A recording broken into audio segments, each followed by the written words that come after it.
ஓம் சரணாகத தீனார்த்த பரித்ராண பராயணே சர்வஸ்யாத்திகரே தேவி நாராயணி நமஸ்துதே. வணக்கம் நேயர்களே, இது மகாலட்சுமி ஜோதிடம் வழங்கும் காலச்சக்கரம். உங்கள் அன்பு ஜோதிடர் ஸ்ரீராம்ஜி பேசுகிறேன். அனைவரும் நலமுடன் இருக்கிறீர்களா? நன்றாகத்தான் இருப்பீர்கள், நன்றாக இருக்க வேண்டும். இன்றைய காணொளியில் நாம் காண இருப்பது செல்வாக்கு தரும் ரவிச்சந்திர யோகம். இதான் தலைப்பு. உபயோகங்கள் பலவற்றை நம்ம ஜாதக இதில் பார்த்துக்கிட்டே வரோம். அதில் ஒன்று ரவிச்சந்திர யோகம். இதனுடைய கதாநாயகர்கள் சூரியனும் சந்திரனும். ஜோதிட சாஸ்திரத்திலேயே இவங்க தான் கதாநாயகர்கள். சூரியன் இல்லாமல் ஜோதிடமே இல்லை. சந்திரன் தாயார் காரகன், சூரியன் தகப்பன் காரகன். அப்போ இவங்க ரெண்டு பேரும் வேணும் ஒரு ஜோதிட சாஸ்திரத்துக்கு. இவர்களுக்கு ஏற்படும் ஒரு விதமான தொடர்புகளால் கிடைக்கக்கூடியது தான் இந்த ரவிச்சந்திர யோகம். இந்த ரவிச்சந்திர யோகத்தில் சூரியனும் சந்திரனும் ஒன்றா இருக்கணுங்கிற அவசியம் இல்லை, தனித்தனியாக தான் இருக்கணும். இது ரொம்ப முக்கியமான பாயிண்ட். இது 4 நிலைகளில் ஒரு மனிதனுக்கு வெற்றியை தரக்கூடியது. ஒன்று, பகலில் பிறந்திருந்தால் ஒரு மாதிரியும், இரவில் பிறந்திருந்தால் வேறு மாதிரியும் பலன் தரக்கூடியதாக இருக்கும். இன்னொன்று, இதற்கு செவ்வாயின் துணையும் சுக்கிரனும் துணையும் அவசியம் தேவைப்படும் ஒன்றாகும். இந்த ரவிச்சந்திர யோகம் சூரிய சந்திரர்களால் தான் ஏற்படுதுனாலும் கூட இதில் இந்த 4 விதிகளும் வரணும். முதல் விதி, சூரியனும் சந்திரனும் பகலில் பிறந்தவர்களுக்கு, இங்கே பகல் அப்படிங்கிறது காலையில் 6 மணிலேருந்து சாயந்தரம் 6 மணி வரைக்கும் அப்படின்னு கணக்கில் வச்சுக்கணும். பகலில் பிறந்தவர்களுக்கு சூரியனும் சந்திரனும் உபஜயஸ்தானங்களில் இருக்க வேண்டும். அதாவது லக்கணத்துக்கு இல்லை, அவர்களுக்குள் உபஜயஸ்தானத்தில் இருக்கணும். புரியுதுங்களா?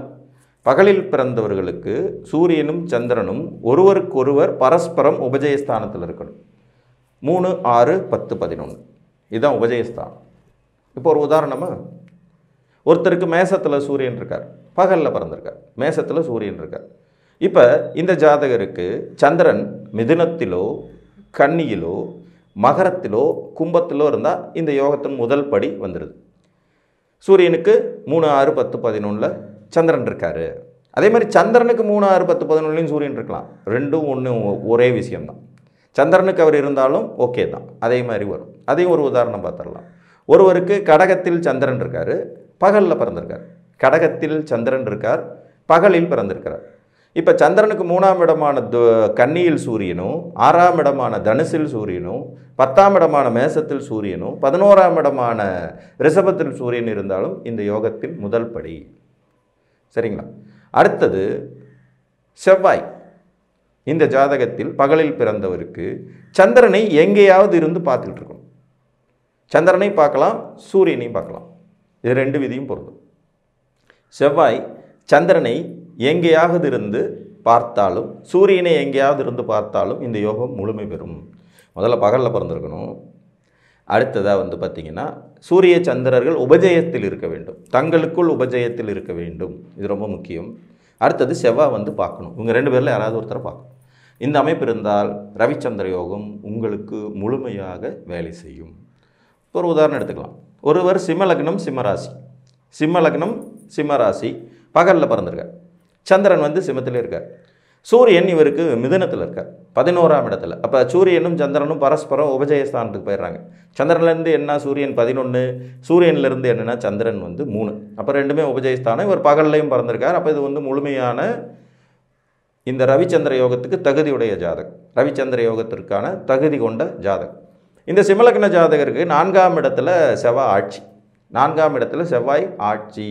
இந்த செவ்வாய் தனது 8ஆம் பார்வையால் சூரியனை பார்க்குறார், 11ஆம் இடத்துல இருக்க சூரியனை. இது முழுமையான ரவிச்சந்திர யோக ஜாதகம். புரிஞ்சுதுங்களா? இது ஒரு விதி. அடுத்தது, இரவில் பிறந்திருக்காங்க. இரவில் பிறந்திருக்காங்க, இரவு 6 மணிக்கு மேலே, 6:01 விடிய காலம் 5:59 வரைக்கும் அப்படின்னு கணக்கில் எடுத்து, இது இரவில் பிறந்த கணக்கு. இரவில் பிறந்தவர்களுக்கு சூரியனும் சந்திரனும் திரிகோணங்களில் இருக்க வேண்டும். திரிகோணங்கள், அதாவது சூரியனுக்கு சந்திரன் திரிகோணத்தில் இருக்கணும். இப்போ உதாரணமாக ஒருத்தருக்கு ரிஷபத்தில் சூரியன் இருக்கார் அப்படின்னா சந்திரன் கன்னியிலோ மகரத்திலோ இருந்தால் தான் அந்த கணக்கு திரிகோணம். புரியுதுங்களா? ரிஷபத்தில் சூரியன் இருந்த அவருக்கு திரிகோணத்தில் சந்திரன் இருக்கணும். இந்த சந்திரனை சுக்கிரன் அல்லது செவ்வாய் பார்க்க வேண்டும். இங்கே சந்திரனை மட்டும்தான் கணக்கு, இரவில் பிறந்ததுனால. இரவில் பிறந்திருந்தால் சூரியனும் சந்திரனும் திரிகோண ஸ்தானங்களில் அமர வேண்டும். இவரை சுக்கிரனோ செவ்வாயோ 2 பேரில் யாராவது ஒருத்தர் சந்திரனை பார்த்துட்டு இருக்கணும். இதுக்கு ஒரு உதாரணம் பார்க்கலாம்.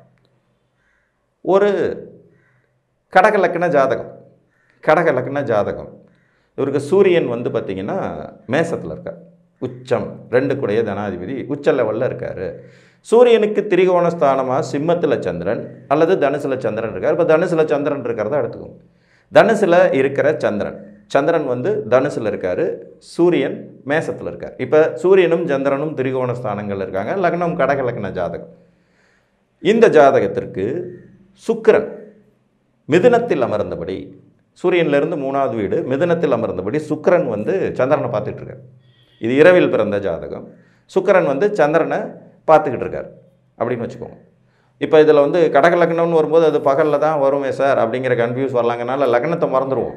சூரியன் மேசத்தில் இருக்கார், சந்திரன் வந்து தனுசில் இருக்கார், சூரியனும் சந்திரனும் திரிகோண அமைப்புகளில் இருக்காங்க. இது வந்து பார்த்திங்கன்னா ஒரு விருச்சிக லக்ன ஜாதகம்னு வச்சுக்கோங்க. ஏன்னா விருச்சிக லக்னம்னு வந்தால் சூரியன் இருக்கிற இடத்துலேருந்து 8வது லக்னம் வந்துடும், நைட் ஆகிடும். ஸோ அப்போ இது வந்து விருச்சிக லக்ன ஜாதகம். சூரிய சந்திரர்கள் தங்களுக்குள் திரிகோணத்தில் இருக்காங்க. சுக்கிரன் 3வது இடத்துலேருந்து இவரை வந்து தெளிவாக பார்த்துக்கிட்டு இருக்காரு. அடுத்து செவ்வாய் கன்னியில் அமர்ந்தபடி 4ஆம் பார்வையாக சந்திரனை பார்த்துட்டு இருக்காரு. இங்கே சுக்கிரனும் பார்க்குறாங்க, சந்திரனும் செவ்வாயும் பார்க்குறாரு, இரவிலும் பிறந்திருக்கிறாரு. சூரிய சந்திரர்களும் தங்களுக்குள் திரிகோணத்தில் இருக்காங்க. இந்த விதி உங்களுக்கு புரியுதா? இந்த அமைப்பு இரவில் பிறந்தவர்களுக்கு ரவிச்சந்திர யோகத்தை ஏற்படுது. ஓகே, பகலில் பிறந்தா உபஜயஸ்தானங்களில் இவர்கள் இருந்து செவ்வாயின் பார்வை சூரியனுக்கோ சந்திரனுக்கோ 2 பேரில் யாருக்கு கிடைச்சாலும் இந்த யோகம் வேலை செய்யும். இரவில் பிறந்திருந்தால் சுக்கிரன் செவ்வாய் சந்திரனை பார்க்கணும். சுக்கிரன் பார்க்கலாம் அல்லது சந்திரன் பார்க்கலாம், சுக்கிரன் பார்க்கலாம் அல்லது செவ்வாய் பார்க்கலாம். 2 பேரில் யாராவது ஒருத்தர் பார்த்தால் போதுமானது. இரவில் பிறந்திருந்தால், ஆனால் அது திரிகோண அமைப்பில் இருக்கணும். ஒன்று உபஜய அமைப்பில் இருக்கணும், இன்னொன்று திரிகோண அமைப்பில் இருக்கணும். இந்த ரவிச்சந்திர யோகத்திற்கு சூரியனும் சந்திரனும் இணைந்திருக்க வேண்டிய அவசியமே இல்லை. சூரியனும் சந்திரன் இணைஞ்சால் அது வேற யோகம், அமாவாசை யோகம்னு போயிடும். சூரியனுக்கு கேந்திரத்தில் 7ஆம் இடத்துல சந்திரன் இருந்தால் அது பௌர்ணமி யோகம்னு போயிடும். அதெல்லாம் வேறு கேட்டகரியில் வரும். சரிங்களா? இந்த அமைப்பு என்ன தரும்? கூர்மதிக்கு சொந்தக்காரராக இருப்பாங்க, அருமையான புத்திசாலிகள், அறகுறையெல்லாம் கிடையாது. புத்தினா புத்தி, அப்படி ஒரு புத்தி இருக்கும். அந்த புத்தியினாலேயே அனைத்து செல்வமும் செல்வாக்கும் பெறுவார்கள். நல்ல உடல் வலிமை இருக்கும், பெரிய மனிதர்களின் ஆதரவு இருக்கும், அதிகார பதவிக்கு செல்லும் யோகிதைகள் இருக்கும், நீண்ட ஆயுள் பலத்தை கொடுக்கும். இன்றியமையாத மனிதர்களாக உருவாவாங்க. இன்றியமையாத மனிதர்கள், அதாவது இவங்க இல்லைன்னா இந்த காரியம் நடக்காது, இவங்க இல்லைன்னா இந்த வேலையே நடக்காதுங்கிற மாதிரி இன்றியமையாத மனிதர்களாக இருப்பார்கள். மற்றவர்களுக்கு முன்னுதாரண புருஷர்களாக இருப்பாங்க. வெற்றியாளர்களாக இருப்பாங்க. சாதாரண நிலையில் பிறந்திருந்தாலும் படிப்படியாக வளர்ச்சி அடைந்து யோகங்களை அனுபவிக்கும் தன்மை கொண்டவங்களாக இருப்பாங்க. இந்த ரவிச்சந்திர யோகத்தினுடைய ஒரு சூட்சமும் இங்கே சூரியனும் சந்திரனும் சம்பந்தப்படுகிறார்கள்ங்கிறது ரொம்ப பெரிய விசேஷம். அடுத்தது ஒரு சுபர் ஒருவர் ஒரு பாவி ஒருவர் இவங்களோட தொடர்பு கொள்கிறாங்கங்கிறது இன்னொரு விசேஷம். இது உபஜயஸ்தானங்களின் மூலமாக பகலில் பிறந்தவர்களுக்கும் திரிகோண ஸ்தானங்களின் மூலமாக இரவில் பிறந்தவர்களுக்கும் யோகத்தை தரக்கூடிய என்ன அமைப்பு எப்படி இருந்ததுனாலும் லக்னாதிபதிங்கிறவருடைய வலுங்கிறது ரொம்ப ரொம்ப முக்கியம். அதை நாம் எப்போதும் இந்த உபயோகங்களுக்கு மறக்கவே கூடாது. புரிஞ்சுதுங்களா? பகலில் பிறந்திருந்தால் நீங்கள் உங்களுக்கு சூரியனும் சந்திரனும் தங்களுக்குள் உபஜயஸ்தானத்தில் இருந்தால், இதில் சூரியனுக்கு சந்திரன் உபஜயஸ்தானத்தில் இருந்தாலும் ஓகே தான், சந்திரனுக்கு சூரியன் உபஜயஸ்தானத்தில் இருந்தாலும் ஓகே தான். உபஜயஸ்தானங்கள் எவை? 3, 6, 10, 11. ஸோ இந்த 4 வீடுகளில் சூரியனும் சந்திரனும் ஒருவருக்கு ஒருவர் இருக்கிறது. ப்ளஸ் இவர்களை வந்து செவ்வாய் பார்க்குறது, சூரியனை பார்த்தாலும் சரி சந்திரனை பார்த்தாலும் சரி இந்த யோகம் வேலை செய்யும். அதே இரவில் பிறந்தவர்களுக்கு சூரியனும் சந்திரனும் திரிகோண அமைப்பில் இருக்கணும். நம்ம நைட்டில் பிறக்கிறோம்னா சூரியன் இருக்கிற வீட்டில் 5வது வீட்லேயோ 9வது வீட்டில் தான் சந்திரன் இருக்கணும். அப்போ தான் அந்த யோகம். அதோடு சேர்த்து செவ்வாய் சுக்கிரன் இந்த சந்திரனுக்கு யாராவது ஒருவர் தொடர்பு கொள்ளணும். செவ்வாய் அல்லது சுக்கிரன் 2 பேரில் யாராவது ஒருத்தர் சந்திரனுக்கு பார்வையை தர வேண்டியது அவசியமாகிறது. புரிஞ்சுங்களா? இந்த அமைப்பு இருந்ததுன்னா உங்களுக்கு செல்வாக்கு மிகுந்த இந்த ரவிச்சந்திர யோகம் ஏற்படும். யோகங்கள் அப்படிங்கிறதுல இருக்கிற ஒரு சூட்சமே என்னென்னா, எல்லாருக்கும் அது முதல்ல கிடைக்காது. இப்போ படிக்கிற பிள்ளைங்க எல்லாருமே டாக்டர் ஆகிட்டாங்கன்னா என்ன ஆகும்? நோயாளிக்கு பஞ்சமாக போயிடும். டாக்டருங்க ஊர் பூரா இருப்பாங்க, நோயாளியே இல்லாமல் போயிடுவாங்க. எல்லாரும் படித்து ஐஏஎஸ் பாஸ் பண்ணிடுறாங்க, என்ன நடக்கும்? கலெக்டர்கள் அதிகமாகிடுவாங்க. அப்போ ஒரு யோகமான இடத்துக்கு ஒரு மனிதன் வரணும்னாலே அதில் காம்படிஷன் இருக்கும், போட்டி இருக்கும். இந்த 150 கோடி மக்கள் தொகை கொண்ட இந்த நாட்டுக்கு ஒரு ஜனாதிபதி ஒரு பிரதம மந்திரி தானே. அதிகபட்சம் ஒரு 36 ஸ்டேட் இருக்குன்னா 36 முதலமைச்சர் தானே இருக்க முடியும்.